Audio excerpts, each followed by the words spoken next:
আৰু মধ্যবিত্ত লোকসকলৰ ব্যৱহাৰৰ বাবে বিনামূলীয়া বিশেষকৈ ঔষধ বিতৰণৰ বাবে আজি ৰাজ্যিক কেবিনেটে স্বাস্থ্য বিভাগক 190 কোটি টকাৰ অনুমোদন জনায় এটা কেবিনেটত আজি এটা বিশেষ সিদ্ধান্ত লোৱা হৈছে যেটো আপোনালোকক মই জনাব খুজিছো যে আমাৰ অসমৰ যিবিলাক মথাউৰি আছে সেই মথাউৰি বিলাকৰ বহুত বিলাক এজিং অৰ্থাৎ বহুত সময় আগতে নিৰ্মাণ কৰা মথাউৰি আৰু বিভিন্ন সময়ত মথাউৰি বিলাকত আৰ্থ কাটিং হয় সৰু সৰুকৈ পানী নিগৰি থাকে আৰু সময়ত আমি গম নোপোৱা বাবে তৎক্ষণিক ব্যৱস্থা ল'ব নোৱাৰো আৰু এটা সময়ত মথাউৰি বিলাক ব্ৰিজ হৈ যায় আজি কেবিনেটে এটা সিদ্ধান্ত লৈছে যে প্ৰতি 10-12 কিলোমিটাৰ মথাউৰিত আমি এটা যুৱ বাহিনী গঠন কৰিম 15 জন ডেকা ল'ৰা এই 15 জন ডেকা ল'ৰাৰ কাম হ'ব যে এপ্ৰিল মাহৰ শেষৰ পৰা অক্টোবৰ পৰ্যন্ত তেওঁলোকে মথাউৰিসমূহ নিৰীক্ষণ কৰিব আৰু এই ডেকা ল'ৰা কেইজনক আমি এটা মথাউৰি কমিটি বুলি উল্লেখ কৰিছো যে এটা মথাউৰি কমিটিত 10 পৰা 15 জন ল'ৰা থাকিব যুৱক থাকিব 8 বা 12 কিলোমিটাৰ মথাউৰি তেওঁলোকে পৰ্যবেক্ষণ কৰিব স্থানীয় জলসম্পদ বিভাগৰ অভিযন্তাজনে নিৰীক্ষণ কৰিব আৰু এই ডেকা ল'ৰাখিনিক আমি গামবুটছ টৰ্চ লাইট ৰেইনকোট এইবিলাক সামগ্ৰী যোগান ধৰিম আৰু খৰটকীয়াকৈ কিবা এটা দেখিলে যাতে ফটক কৰি মেৰামতি কৰিব পাৰে তাৰ কাৰণে তেওঁলোকক আমি জিঅ' বেগ কোৰ বিভিন্ন যিবিলাক পৰ্কুপাইন যিবিলাক এমুনেশ্যন যিবিলাক ফ্লাড ফাইটিং মেটেৰিয়েলছ সেইবিলাক আমি দিম আৰু এই গোটেই ব্যৱস্থাটো স্বেচ্ছাসেৱক হ'ব স্বেচ্ছাসেৱী হ'ব অসমৰ বান নিয়ন্ত্ৰণৰ ক্ষেত্ৰত অসমৰ যুৱ শক্তিৰ আমি যাতে সহায় পাওঁ তাৰ কাৰণে এই বিশেষ আঁচনিটো লোৱা হৈছে আৰু যি কেইজন যুৱ বন্ধুৱে এই কামত আমাক সহযোগিতা কৰিব অক্টোবৰ মাহত মুখ্যমন্ত্ৰীৰ স্বাক্ষৰযুক্ত তেওঁলোকক একোখন কৃতজ্ঞতাৰ পত্ৰ বিতৰণ কৰা হ'ব সো আকৌ এবাৰ কৈ দিছো যে 8 পৰা 12 কিলোমিটাৰ মথাউৰি চাবৰ কাৰণে 10 পৰা 15 জন যুৱকক লৈ এটা মথাউৰি কমিটি নিৰ্মাণ কৰা হ'ব এই মথাউৰি কমিটিটো এপ্ৰিল মাহৰ পৰা অক্টোবৰ মাহলৈকে কাম কৰিব মথাউৰি কমিটিৰ সদস্যসকলক আমি গামবুটছ টৰ্চ লাইট ৰেইনকোটছ এই ধৰণৰ সামগ্ৰীসমূহ যোগান ধৰিম আৰু ফ্লাড ফাইটিং কিছু জিঅ' বেগছ কোৰ পাৰ্কুপাইন এই ধৰণৰ যিবিলাক আমাৰ আমি তৎকালে মথাউৰিটো বচাব পাৰো যেতিয়ালৈকে ডিপাৰ্টমেণ্টৰ সুবিধা আহি নপৰে এই সামগ্ৰীবিলাকো আমি তেখেতসকলক দিম আৰু শেষত আমি গৈ অক্টোবৰ মাহত যেতিয়া আমি বানপানী সেশন কমপ্লিট হৈ যাব তেওঁলোকক আমি একোখন কৃতজ্ঞতা পত্ৰ দিম আৰু প্ৰয়োজন অনুসৰি স্থানীয় বিধায়কসকলে তেওঁলোকক ৰাজহুৱাভাৱে সম্বৰ্ধনাও জনাব পাৰিব অসমৰ বান নিয়ন্ত্ৰণ বিভাগত মই ভাবো যে ই আমাক বহুত সহায় কৰিব কাৰণ অকনমান খবৰ পালেই আমি একোটা ডাঙৰ বিপদৰ পৰা বাচিব পাৰো খবৰ নোপোৱা কাৰণে যোৱাবাৰে বোকাখাটত মথাউৰি এটা ভাঙিছিলে কি বংকৱাল যদি কোনোবাই যদি দুদিন আগত আমাক খবৰ দিলেহেঁতেন মথাউৰিটো নাভাঙিলেহেঁতেন গতিকে সেই ধৰণৰ এইটো এটা ভাল পদক্ষেপ অসম পুলিচক যেনেকে ভিডিপিয়ে যথেষ্ট সহায় কৰে গাঁওৰক্ষী বাহিনীয়ে যেনেকে সহায় কৰে তাৰ অনুৰূপ এটা শক্তি এটা লাহে লাহে আমি নিৰ্মাণ কৰিম শেষলৈ গৈ মথাউৰি কমিটি বিলাকক আমি ৰেজিষ্ট্ৰেচনো কৰি দিম তেনেকে শক্তিশালী কৰি আমি গৈ থাকিম এইবাৰ প্ৰথম বছৰ ইয়াক আমি হাতত লৈছো আমাৰ গুৱাহাটীত ফ্ৰেঞ্চ গভৰ্নমেণ্ট আৰু ভাৰত চৰকাৰৰ আৰ্থিক সাহায্যত আমি এটা Assam climate centre for cities বুলি এটা আমি অনুষ্ঠান গঢ়িম ইয়াৰে পুঁজি ভাৰত চৰকাৰ আৰু ফ্ৰেঞ্চ চৰকাৰে আমাক আগবঢ়াব আৰু ইয়াৰ জৰিয়তে ক্লাইমেট প্ৰটেকশ্যনৰ ক্ষেত্ৰত কেইবাজনো এক্সপাৰ্ট গুৱাহাটী পৌৰ নিগমে নিযুক্তি কৰিব পাৰিব কেবিনেটে আজি এই ক্লাইমেট চেণ্টাৰটো অনুমোদন জনায় জাগিৰোডৰ টাটা সেমিকণ্ডাক্টৰ প্ৰজেক্টৰ কাষত আপোনালোকে জানে যে খুব কম দিনতে বেংগলুৰুত কাম কৰি থকা 1000 ছোৱালী জাগিৰোডলৈ উভতি আহিব আমাৰ যি অসমীয়া ছোৱালী এতিয়া বেংগলুৰুত কাম কৰি আছে তেওঁলোক খুব সোনকালে জাগিৰোডলৈ উভতি আহিব অহাৰ লগে লগে জাগিৰোডত এটা থাকাৰ ভীষণ সমস্যা হ'ব আৰু লাহে লাহে 10 12 15000 মানুহ যেতিয়া তাতে নিযুক্তি হ'ব ওচৰত ভাড়া ঘৰ আদি প্ৰস্তুত হৈ উঠুতেও সময় লাগিব সেইকাৰণে আজি আমি আগতীয়াকৈ জাগিৰোডত এটা ৱৰ্কিং ওমেন হোষ্টেল 1000 খন আসনযুক্ত এটা ৱৰ্কিং ওমেন হোষ্টেল বনাবৰ বাবে আজি কেবিনেটে 142 কোটি টকাৰ অনুমোদন জনাইছে আমাৰ অসমৰ গোটেই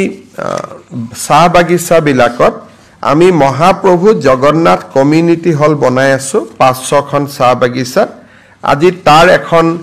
মেনেজিং কমিটি কেবিনেটে নিৰ্মাণ কৰে স্থানীয় বিধায়কক অধ্যক্ষ হিচাপে লৈ তাকো কেবিনেটে অনুমোদন জনায় মই এতিয়া আজিৰ কেবিনেটত গ্ৰহণ কৰা তিনিটা বিশেষ গুৰুত্বপূৰ্ণ সিদ্ধান্ত আপোনালোকক জনাব খুজিছো আজি আমাৰ ৰাজ্য চৰকাৰৰ কেবিনেটত অসম চৰকাৰৰ কৰ্মচাৰী আৰু আমাৰ পেনশনাৰ সকলৰ বাবে 2%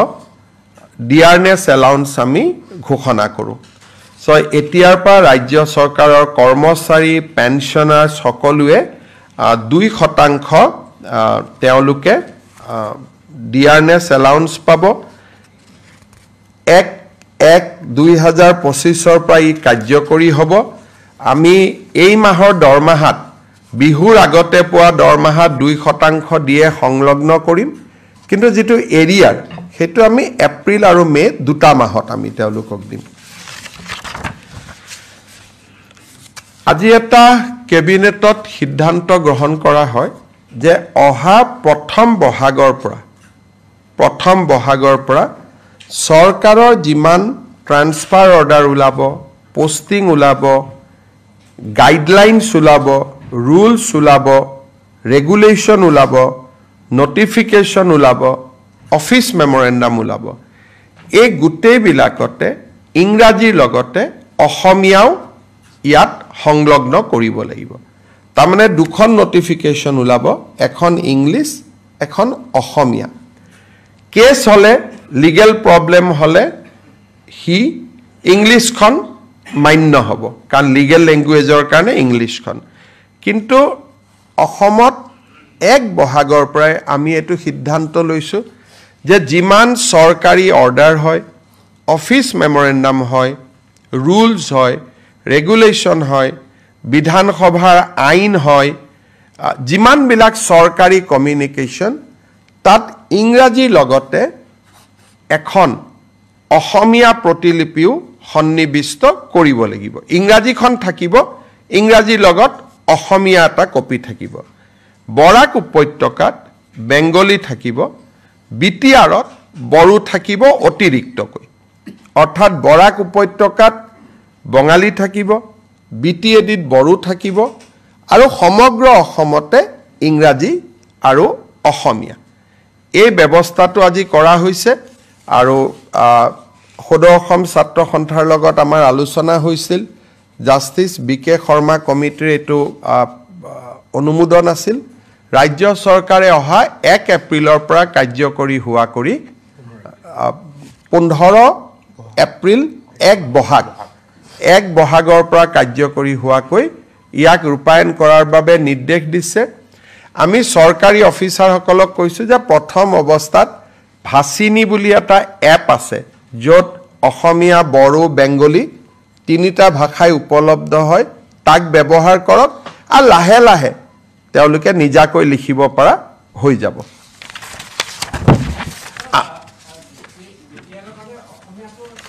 ইংলিছ আৰু অসমীয়া গোটেই অসমৰ কাৰণে বিটিআৰৰ কাৰণে বড়ো বৰাক ভেলীৰ কাৰণে বেংগলী যেটো আজি চলি আছে তাত কোনো আৰু বেলেগ নহয় আমি যেটো আজি যি ধৰণে চলি আছে বিটিআৰত বা আজি যি ধৰণে বৰাক উপত্যকাত চলি আছে সেইটোৱে চলি থাকিব বৰাক উপত্যকাত বেংগলী চলে বিটিআৰত বড়ো চলে বিটিআৰত অসমীয়াও চলে গতিকে আৰু গোটেই অসমতে ইংৰাজী আৰু অসমীয়া ৰাজ্য চৰকাৰে আজি আমাৰ দুখন প্ৰপ'জ ৰিজাৰ্ভ ফৰেষ্ট পাগলিজৰা আৰু নায়েক গাঁৱক আমি ৰেভিনিউ ভিলেজলৈকে কনভাৰ্ট কৰোঁ কিন্তু তাৰো ভিতৰত 280 হেক্টৰ আৰু 180 হেক্টৰক লৈ দুখন ৰিজাৰ্ভ ফৰেষ্ট কৰিবৰ বাবেও ৰাজ্য চৰকাৰে সিদ্ধান্ত লৈছে এতিয়া তৃতীয় এটা ইম্পৰ্টেণ্ট সিদ্ধান্ত আছিল আমাৰ অসমত যিবিলাক ফৰেনাৰ্ছ ট্ৰিব্যুনেল আছে তাতে বহুত কেছ পেণ্ডিং হৈ আছে এই কেছবিলাকৰ ভিতৰত 28000 এনেকুৱা ব্যক্তি আছে যাৰ উপাধি কোচ ৰাজবংশী লোকসকলৰ সৈতে মিলে অৰ্থাৎ 28000 কোচ ৰাজবংশী লোকে আজিও বিদেশীৰ এটা অপমান লৈ তেওঁলোকে ট্ৰিব্যুনেলত কেছ খেলি আছে ৰাজ্য চৰকাৰে বিশ্বাস কৰে যে কোচ ৰাজবংশী অসমৰ এটা খিলঞ্জীয়া কমিউনিটি কোচ ৰাজবংশী অসমৰ সংস্কৃতিৰ এক এৰাব নোৱাৰা অংগ আৰু সেইবাবে আজি ৰাজ্য চৰকাৰে সিদ্ধান্ত লৈছে যে কোচ ৰাজবংশী লোকসকলৰ বিৰুদ্ধে যি বিদেশী ন্যায়াধিকৰণত কেছ চলি আছে বা তেওঁলোকৰ নামৰ বিপৰীতে যে ডি ভোটাৰ লাগি আছে তাক তৎকালীনভাৱে এই গোচৰবোৰ প্ৰত্যাহাৰ কৰিবলৈ আজি ৰাজ্য চৰকাৰে সিদ্ধান্ত লৈছে এইটো এটা কোচ ৰাজবংশী কমিউনিটি বহুত দিন তেওঁলোকে কষ্ট খালে আৰু এই কমিউনিটিৰ মানুহবোৰ বৰ দুখীয়া গতিকে আজি তেওঁলোকৰ আমি এটা ঐতিহাসিক সিদ্ধান্ত লৈছো যে কোচ ৰাজবংশী কমিউনিটিৰ গাত এতিয়াৰ পৰা বিদেশীৰ লেভেল লাগি নাথাকিব তেওঁলোকৰ বিৰুদ্ধে চলি থকা সকলো গোচৰ ৰাজ্য চৰকাৰে ট্ৰিব্যুনেলৰ পৰা প্ৰত্যাহাৰ কৰিব সো তিনটা ইম্পৰ্টেণ্ট ডিসিশন আছিল 2% ডিএ সেকেন্ড ইম্পৰ্টেণ্ট ডিসিশন আছিল যে অসমীয়া ভাষাৰ প্ৰয়োগ বৰাকত বেংগলী বিটিএডিত বড়ো আৰু কোচ ৰাজবংশী কমিউনিটিৰ পৰা বিদেশী বুলি যি তেওঁলোকৰ ওপৰত গোচৰ চলি আছিল তাৰ আনুষ্ঠানিক প্ৰত্যাহাৰ এই তিনটা গুৰুত্বপূৰ্ণ সিদ্ধান্ত আজি কেবিনেটে লয় লগত মথাউৰি কমিটিটো এটা সুদূৰ প্ৰসাৰী ভৱিষ্যতৰ দিনত এটা অত্যন্ত সুস্থ সিদ্ধান্ত হ'ব বুলি মই আশা কৰিছো আপোনালোকৰ যদি কিবা প্ৰশ্ন আছে সুধিব পাৰে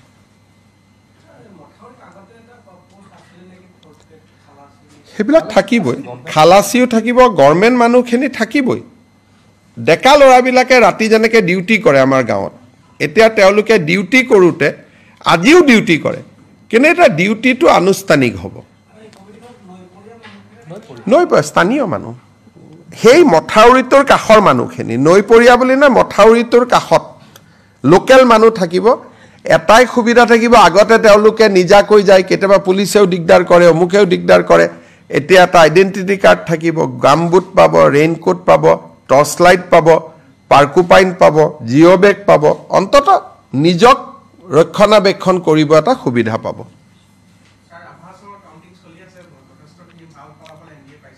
ভালেই হ'ব ৰাভা হাছং বিটিআৰ পঞ্চায়ত বিধানসভা কতো আগত কতো একো সমস্যা নাই ইমান কাম হৈ আছে ৰাইজে আৰু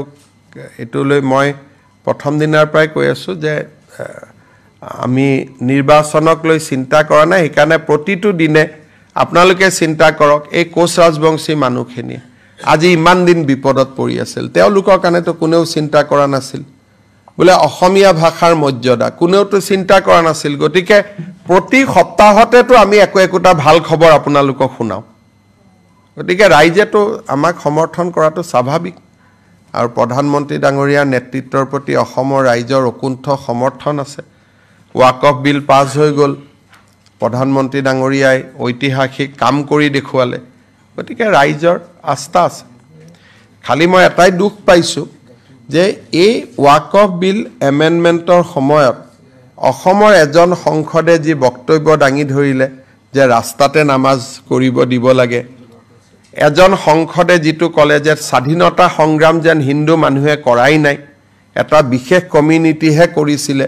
এই যিবিলাক তেখেতে সদনত বক্তব্য দিলে মুখ্যমন্ত্ৰী হিচাপে মই নিজেই লজ্জিত অনুভৱ কৰিছোঁ অসমৰ মুছলমান মানুহেও নিবিচাৰে ৰাস্তাত নামাজ কৰাটো ধুনীয়া মছজিদ বনাইছে তেওঁলোকে মছজিদত নামাজ পঢ়ে অসমত কোনেও ৰাস্তাত নামাজ নপঢ়ে যিটো বস্তু মুছলমান মানুহেও বিচৰা নাই তেওঁ তাতকৈ এক্সট্ৰিমত গ'ল দ্বিতীয়তে স্বাধীনতা সংগ্ৰাম এনেকুৱা কৰি দিলে ভাষণত যেন মহাত্মা গান্ধী গোপীনাথ বৰদলৈ স্বাধীনতা সংগ্ৰাম কৰাই নাছিল গতিকে মই নিজে লাজ পাইছোঁ গোটেই দেশৰ মানুহবিলাকে মোক ফোন কৰিছে যে অসমৰ পৰা এনেকুৱাও এমপি হয় নেকি গোটেই দেশৰ ওচৰত অসমে লজ্জা পাবলগীয়া হৈছে লাজ পাবলগীয়া হৈছে এনেকুৱা বিবৃতিৰ কাৰণে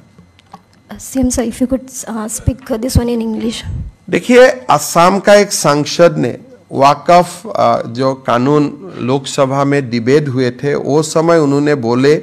कि मुसलमान समाज को रास्ता में नमाज पढ़ने का इजाज़त देना चाहिए